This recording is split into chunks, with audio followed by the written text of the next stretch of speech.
اخواننا الاشقاء شو اسمه المنتخب العراقي. كيف كانت لك الجرأة انك تسجل بهذا الاسلوب يعني اللي هي بهذه الطريقة؟ مخبل ها؟ مخبل. لا بالعكس عزيز غالي. لا بالعكس، شوف. دائما ليش نقول لك تقول لك الخبرة تحتاج انها تنطي ثقة. انت شفت انا الجول من قوات اللاعبين، يعني انطلقوا من يومهم. يعني مرات اللاعب يصير عنده خوف. يعني شفت انت في المباراة صار علينا ضغط، عندنا لاعبين صغار، يمكن بعد ما اكتسبوا الخبره اللي تخليهم صح ان يلعبون مباراه تحت ضغط. وشفت انت اكثر من فترات كان الضغط علينا.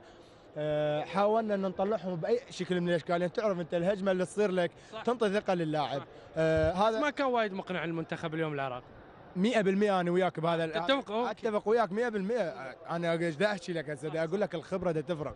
يعني اللاعبين يمكن بعض اللاعبين الخوف قل من مستواهم. لكن هذا اللي انا هذا اللي انت فايز يا اخي. طول بالك ابو حيدر من تين. خليني ادردش معاه. هذا الحكي اللي نقول عليه انه هذا الحكي اللي نقول عليه احنا اللاعبين انه يحتاجون خبره. الحمد لله يمكن رب العالمين وفقنا اليوم بالمباريات. نقول مبروك المنتخب العراقي وهارد لك المنتخب البحريني. تعال تعال لك. خلاص قال لك الكابتن تعال. هذا لعيب ضرغام. هذا خليفتك يعني راح يكون؟ لا هو انا يسراوي بس شايل عقل اكبر من سنه. لاعبين بس انا اقول لك يحتاج لهم والله زين انك تسلم يعني جيل اشوف قاعد يتغير في المنتخب ونفس المستوى ما شاء الله مستوى مميز الحقيقه. يعني المنتخب العراقي قاعد يعني اختلط جيل الشباب بجيل الخبره. بس اقول شغله واحده، اتمنى من رب العالمين الفيفا يفتح الحظر راح تشوفون منتخب مو عراق وانما منتخب يجاري اليابان وغير اليابان. لكن كاس ظهرنا انه ما نلعب تحت في ملاعبنا وجماهيرنا موجوده. تعرف يعني انت اليوم الامارات مال الملعب، الكويتيين نص الملعب. كيف بتكون مع الامارات؟ كيف بتكون مباراتكم مع الامارات؟ طبعا اكيد هي مباراه مهمه، وانا تمنيت صراحه انه العب مع الامارات نصف النهائي. اي والله صرحت اكثر من مجال. تعرف الاماراتيين يلعبون كوره راقيه يعني، وهذا تحدي. يعني انت من تلعب ضد فريق يلعب كوره حلوه، وهذا تحدي لنفسك وذاته. يونس على السريع تاهل منتخبين بمدربين مواطنين. يونس يعني الكابتن حسين شاكر والكابتن مهدي. سلام حكيم شاكر. طبعا شو اقول لك؟ اقول لهم مبروك.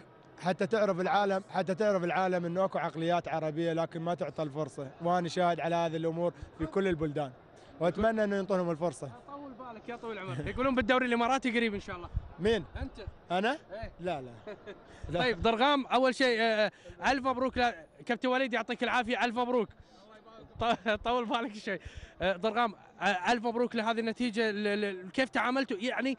كيف ما قدرتوا تحافظون على هدف التقدم رغم انكم انتم اللي تقدمتوا؟ بسم الله الرحمن الرحيم. مثل ما شفت تقدمنا بهدف اول، لكن فريق البحريني صح فريق ممتاز وقوي وقدر يتعادل. لكن تعرف اكو لاعبين لعبوا 4 لعبات متتاليه وسبب الارهاق ما قدرنا نقدم يعني المستوى اللي مطلوب من عندنا واللي اراده الكابتن حكيم شاكر. لكن ان شاء الله بالمباراه. كيف تشوف الكابتن حكيم شاكر معاكم كمجموعه؟ والله كمجموعه هو مدرب ممتاز، واتمنى له الموفقيه من كل قلبي، لان هو مدرب يستاهل يعمل يشتغل صح. زين، كيف تشوف المنتخب الاماراتي يعني من وجهه نظرك كلاعب يعني؟ والله انا اشوف المنتخب الاماراتي منتخب جيد بعناصر جيده، وان شاء الله راح يكون نهائي ممتع للجمهور كله ان شاء الله. شكرا لك ضرغام. حبيبي. شكرا لك. خلني اوصف لك الحاله اللي قاعدين نعيشها زميلي محمد الجاسم. حاله حزن الحقيقه رصدناها بطريقه يعني ما ادري شو اقول لك. يا ليت ان الكاميرات رصدت. يعني لا تم صحفي، لا تم يعني واحد من الجماهير، حتى المسؤولين تقول كانه يعني كانت فعلا البحرين تستحق انها تصل الى النهائي. كانت فعلا يمكن البحرين خسرت اليوم هذه المباراه وخسرت تواجدها في النهائي، لكن كسبت احترام كل من يتواجد على ارض المملكه الحقيقه، من تنظيم، من حفاوه يعني رائعه بالفعل. البحرين نقول لهم بقلوبنا جميعا هارد لك. فعلا كنا نتمنى انكم تتواجدون، مع كل احترام والتقدير بالتاكيد للطرف الثاني المنتخب العراقي، ولكن ايضا رصدنا هذه حاله الحزن على كل من يتواجد. حتى على فكره مش فقط البحريني، حتى على وسائل الاعلام الخليجيه البعض او الغالب الاكثر كان منها ان يتمنى ان البحرين بعد هذه الفتره الطويله من الانتظار، بعد هذه الفتره الطويله من تاسيس بطوله كاس الخليج ساهمت بشكل كبير، كانت فعلا تحتاج انها على الاقل تفرح. والله يا محمد شفنا حريم كبار وصلوا المدرج، ويعني كنا نتمنى انهم يفرحون، لكن نقول لهم انتم صحيح خسرتوا لكن كسبتوا، يعني حبنا من خلال ايضا نجاح هذه البطوله. الله يعطيهم الصحه والعافيه. محمد تنتقل الكلمه لك على عمل التواصل في حال ان رصدنا. طيب